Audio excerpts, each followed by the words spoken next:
Ada orang tahajud, mulai merencanakan bangun malam, tahajud sekian rakaat, bergelut dengan rasa lelah, tiba-tiba dalam pandangan Allah nggak ada nilainya. Masya Allah. Yang paling fatal, dia melakukan perbuatan yang bukan hanya menggugurkan amalannya, bahkan menghadirkan ancaman Allah yang menghadirkan siksa kuburnya, menghabiskan amalannya, plus dijamin masuk neraka tanpa pernah keluar darinya.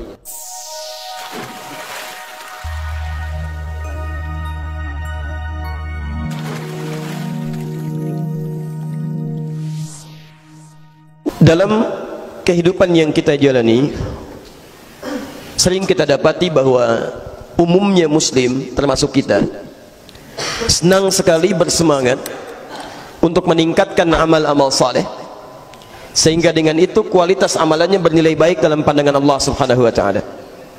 Maka tidak sedikit di antara mereka yang bahkan berlomba dengan saudara-saudaranya meningkatkan kebaikan. Dalam bahasa Quran, surah kedua Al-Baqarah ayat 148, posisi paling kanan sebelah atas, dikenal dengan fastabiqul khairat istilahnya. Walikulli wijhatun huwa muwalliha fastabiqul khairat. Dan setiap orang barangkali punya orientasi, kecenderungan untuk beramal pada hal tertentu yang beda dengan yang lainnya. Jadi ada yang senang meningkatkan tahajud, ada yang senang dengan puasa sunnah, ada yang senang dengan sedekah. Itu fitrah. Ya, barangkali Anda tidak harus menemukan semua orang cenderung pada amalan yang sama. Coba lihat kecenderungan Anda ada di mana. Silakan cek. Anda pasti akan temukan bahwa Anda cenderung beramal konsisten pada amalan-amalan tertentu. Ya, ada di antaranya sekian kecil yang mungkin mengumpulkan amalan-amalan ini dan dijaga dengan istiqamah. Tapi yang paling penting dalam ayat ini, fastabiqul khairat. Ya, Allah sampaikan silakan berlomba untuk meningkatkan kebaikan. Maka Masya Allah, ada yang berlomba meningkatkan tahajud. Bahkan sekarang gerakannya ada di masjid ini tahajud, masjid sana tahajud. Ada yang berlomba meningkatkan puasa sunnah, dibuat status, disampaikan pada saudaranya. Ada yang berlomba meningkatkan hafalan Quran, masing-masing mencoba untuk meningkatkan amal saleh. Tapi dalam proses berjalannya meningkatkan amal saleh ini, kadang-kadang, maaf, sebagian dari kita lupa untuk mengkaji satu persoalan yang tidak disadari, bahkan seketika bisa menggugurkan amal-amal soleh yang telah lelah ditenun ini. Saya ulang, sebagian dari kita lupa ada persoalan-persoalan serius yang bahkan jarang disadari. Ketika amalan ini dikerjakan, pada saat yang bersamaan bahkan dia bisa menghancurkan amalan yang telah lelah kita tenun. Ada orang tahajud, mulai merencanakan bangun malam, tahajud sekian rakaat, bergelut dengan rasa lelah, tiba-tiba dalam pandangan Allah nggak ada nilainya. Masya Allah. Yang paling fatal, ada orang-orang yang coba meningkatkan amal saleh. Dia puasa, dia kemudian sholat, dia kemudian juga bayar zakat, dia membaca Al-Quran, tapi Masya Allah, dia melakukan perbuatan yang bukan hanya menggugurkan amalannya, bahkan menghadirkan ancaman Allah yang menghadirkan siksa kuburnya, menghabiskan amalannya, plus dijamin masuk neraka tanpa pernah keluar darinya. Nanti kita akan turunkan ya. Saya beri contoh misalnya Quran surah ketiga Ali Imran ayat 22, posisi paling kiri sebelah bawah. Ulaika alladzina habitat a'maluhum ya fid dunya wal akhirah. Ada orang-orang yang hancur, habitat a'maluhum ya. Habita itu kalau antum misalnya beli kayu bakar ya, hatab, kayu bakar, hatab, bismillah.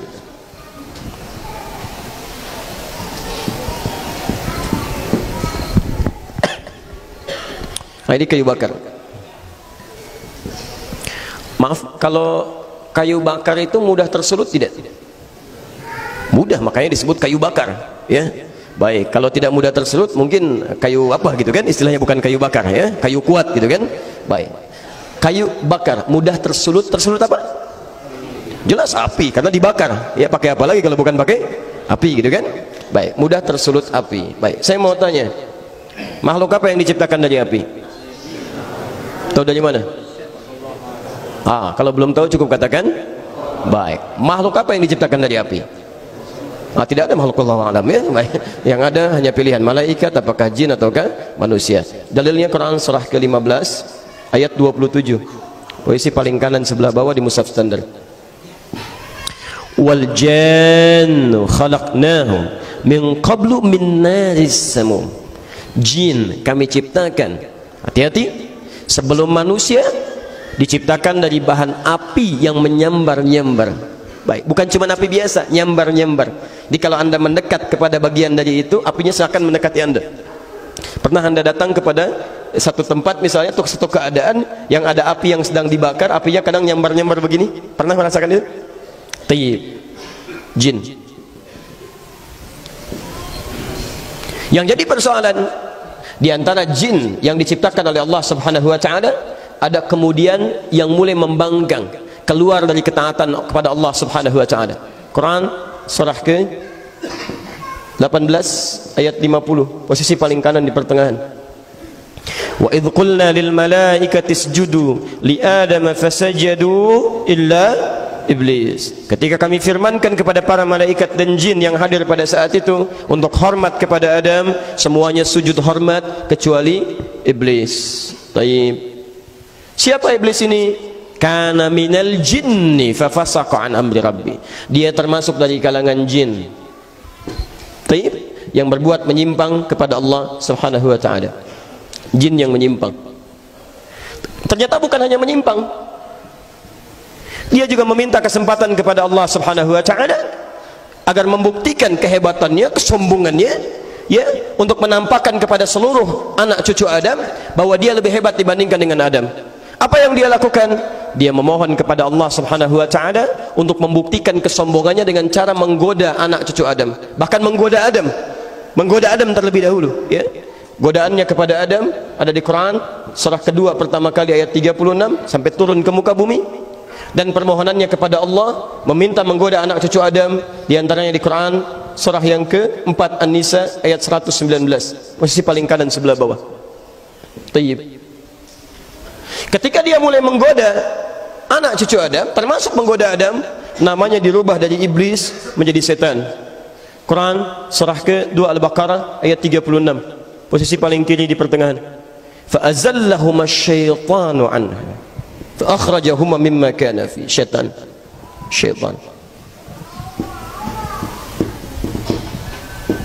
Bentuknya disebutkan 70 kali dalam Al-Quran, bentuk jamaknya 18 kali dalam Al-Quran. Syayatin, jumlahnya 88 kali disebutkan di Quran.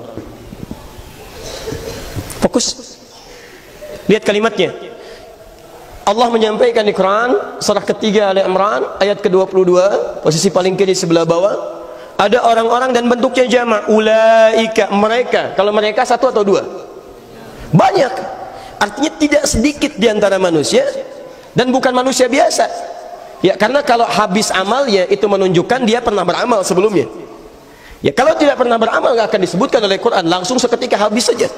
Artinya kalangan yang disebut dengan ulaika ini adalah bukan manusia biasa, tapi orang yang telah menyatakan beriman kepada Allah Subhanahu wa taala.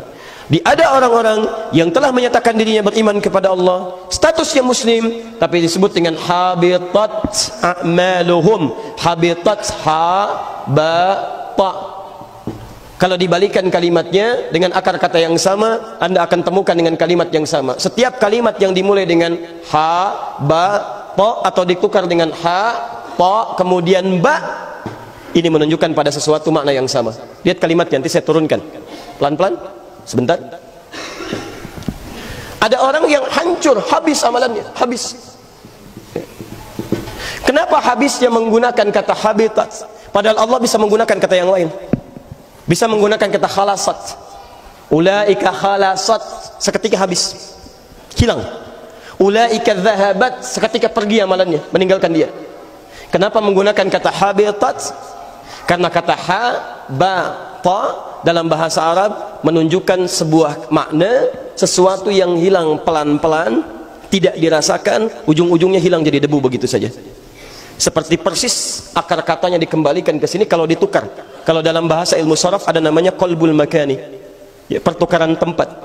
Jadi ha, ba dengan ta, ta-nya dimajukan jadi ha, ta, ba. Setiap kalimat ditukar punya sifat yang sama. Silakan antum lihat. Kalau kayu bakar itu habisnya seketika langsung atau pelan-pelan? Pasti pelan-pelan. Jadi ada amalan-amalan yang kita kerjakan, nggak sadar pelan-pelan amalan itu menggerus amalan-amalan kebaikan kita. Habis sampai tidak terasa, jadilah debu, seperti halnya kayu bakar menjadi debu ketika dibakar. Siapa yang mengarahkan ke sini? Syaitan. Karena cuman setan yang asalnya dari iblis, iblis asalnya dari jin, jin asalnya dari api. Seperti api menghabiskan kayu bakar ini, maka seperti itu pula amalan kita dihabiskan, diajak oleh setan tanpa kita sadari. Karena itulah penting kita belajar dalam saat yang bersamaan kita meningkatkan amal saleh supaya termotivasi amal kita menjadi baik. Tapi saat yang bersamaan Anda mesti belajar amalan-amalan buruk, perbuatan-perbuatan yang tidak baik yang harus kita waspadai karena bisa menggugurkan amalan-amalan kebaikan yang telah lelah kita tenun. Jelas sampai sini? Bahkan maaf, bukan cuma habis, dijamin masuk neraka dan tidak ditolong sampai ujungnya. Wa ma lahum min nasirin. Silakan cek ayatnya. Wa ma lahum min nasirin, dan enggak akan pernah ditolong sampai dengan hari kiamat kalau dia tidak bertobat kepada Allah Subhanahu wa taala. Bahkan tahukah Anda kawan-kawan? Maaf, di antara mereka bahkan ada yang dimasukkan ke dalam neraka Jahannam lebih duluan dibandingkan orang kafir. Masya Allah, lebih duluan dibanding orang kafir ya, dan namanya pun khusus oleh Allah ya, diberikan nama bahkan sebelum dia meninggal kalau dia tidak mau bertobat ya, disebut dengan kalimat munafik. Munafik tayyib, jamaknya munafikun atau munafikin. Quran surah keempat An-Nisa ayat 140, posisi paling kiri sebelah bawah. Wa qad nazzala 'alaikum fil kitabi, telah tetap ketentuan di dalam Al-Quran, an idza sami'tum ayatillahi yukfaru biha, kalau Anda mendengar ada orang bicara tentang ayat-ayat Allah tapi mengingkarinya, wa yustahza'u biha, atau minimal mengolok-olok ya, sudah ada firman Allah jelas, sudah ada kalimat-kalimat Rasul jelas, tiba-tiba ada yang mengingkari, ada yang mengolok-olok, ada yang mencela, Masya Allah, ada yang menganggap itu hal yang biasa, ada yang macam-macam luar biasa. Apa yang terjadi? Kata Quran, selama dia masih punya peluang, fala taq'udu ma'hum, sadarkan dia dengan cara isolasi dia ya, jangan respon dia, jangan baca bukunya, jangan lihat tayangannya, tinggalkan oleh orang-orang beriman supaya dia sadar bahwa dengan itu perbuatan dia keliru, hatta yakhudhu fi haditsin ghairi, sampai dia sadar kembali kepada ketentuan yang benar. Ini Masya Allah, saking sayangnya Allah kepada golongan orang-orang ini. Dan kita pun dilarang untuk mencela dulu, dilarang, ajak dia kepada kebaikan, tunjukkan caranya apa. Karena ada golongan-golongan yang sudah nggak bisa dinasihati Pak, susah ya. Ada orang-orang tertentu yang saat antum nasihati malah balik marah-marah ya, karena banyak yang tertutup dalam dirinya ya. Maaf, Quran surah kedua Al-Baqarah ayat 6-7, posisi paling kanan sebelah atas. Innal ladzina kafaru sawa'un 'alaihim a anzartahum am lam tunzirhum la. Masya Allah, kafar itu bukan, diantara maknanya bukan hanya orang kafir ya, yang non muslim, bukan, tapi juga menunjuk kepada orang-orang yang mengaku muslim tapi perbuatannya banyak menyimpang seperti orang kafir. Dia muslim tapi nggak mau sholat, dia muslim tapi menolak Al-Quran misalnya ya, maksudnya tidak mengambil keseluruhan dari nilai-nilai Al-Quran. Dia muslim tapi misalnya mohon maaf mengecilkan nilai-nilai Islam, macam-macam bentuknya. Masya Allah, wah ini ketika muncul hal-hal yang dia senangi, dia ambil. Tapi ketika ada dalam tuntunan Islam misalnya yang baik-baik tidak sesuai dengan harapan dia, dia tinggalkan. Bahkan tidak sedikit mencela. Bahkan celahannya pun bukan sekedar ke Islam, ke orang-orang yang terkait di dalamnya. Oh, apa itu hubungan Islam dengan Arab? Sudah, tinggalkan Arabnya, ambil Islamnya. Oh, Arab begini.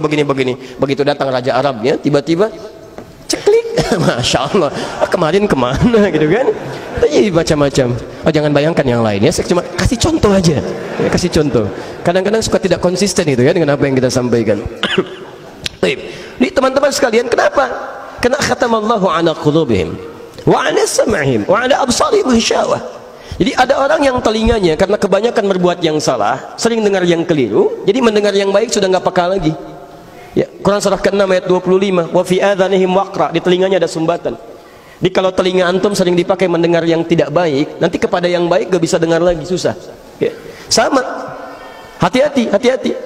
Wa ala absarihim ghishawah, pandangannya ada terhalang karena sering melihat maksiat, makanya melihat yang baik-baik gak bisa ya. Lihat tayangan yang tidak baik, gambar-gambar yang kotor, acara-acara yang tidak baik menurut Allah. Jadi begitu lihat orang ke masjid gak ada getaran lagi, lihat majlis taklim sewot kan, dan sebagainya, macam-macam.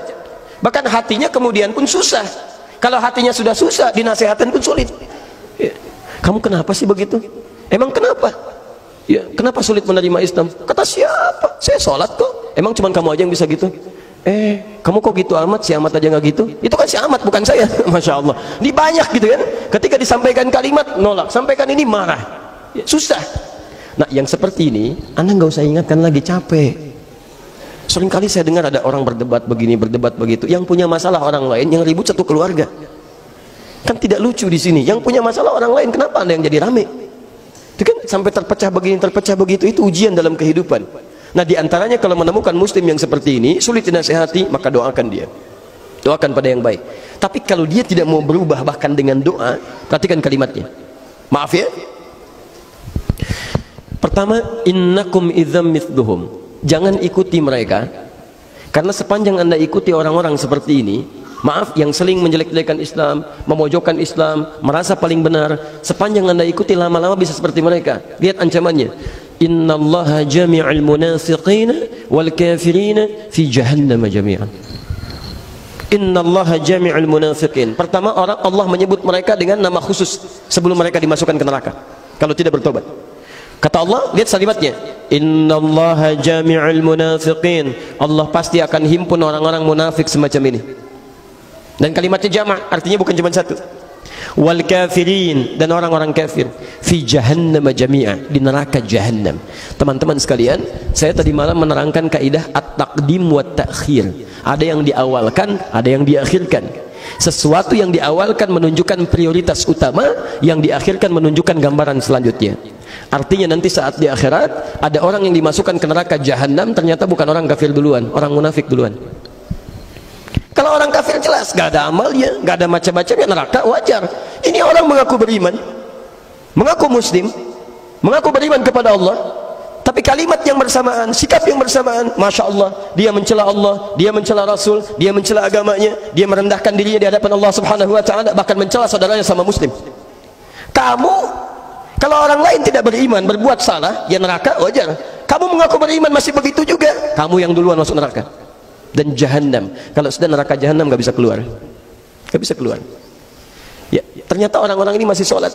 Quran surah ketiga, ya, Ali Imran misalnya, atau bahkan paling jelas An-Nisa, Quran surah keempat ayat 142, ya, masih sholat dia, masih sholat. Ya, maaf, innal munafiqina yukhadi'una Allah wa huwa khadi'uhum wa idza qamu ila sholati qamu kusala. Orang ini sholat. Abdullah bin Ubay bin Salul, bahkan kalau Nabi sholat dia saf paling depan, di belakang Nabi persis. Ini Rasulullah sallallahu alaihi wasallam, di belakangnya Abdullah bin Ubay bin Salul. Tapi Masya Allah, setelah selesai sholat, keluar Nabi, keluar umat Islam, tiba-tiba keluar kalimat provokasinya. Muhammad cuma cari perhatian saja, ingin mecah belah kita yang tadinya sudah punya suku. Terus keluar kalimat, tidak sadar bahwa kalimatnya menggugurkan amalan-amalan yang barusan dia kerjakan. Ketika masjid sudah mulai ramai, ya Rasulullah, kita bangun masjid yang lain saja, supaya terpecah konsentrasi ini dan masing-masing bisa ibadah dengan baik. Disetujui oleh Nabi. Begitu dibangun masjidnya, Muhammad punya markas, kita pun punya markas di sini. Tidak sadar apa yang dia lakukan menggugurkan amalan-amalan dan menghadirkan dosa. Akhirnya apa? Bahkan Allah Subhanahu Wa Taala menurunkan ayat khusus seperti orang-orang ini. Allah Subhanahu Wa Taala menurunkan ayat khusus mengecam orang-orang seperti ini. Quran surah 9 ayat 84. Masya Allah.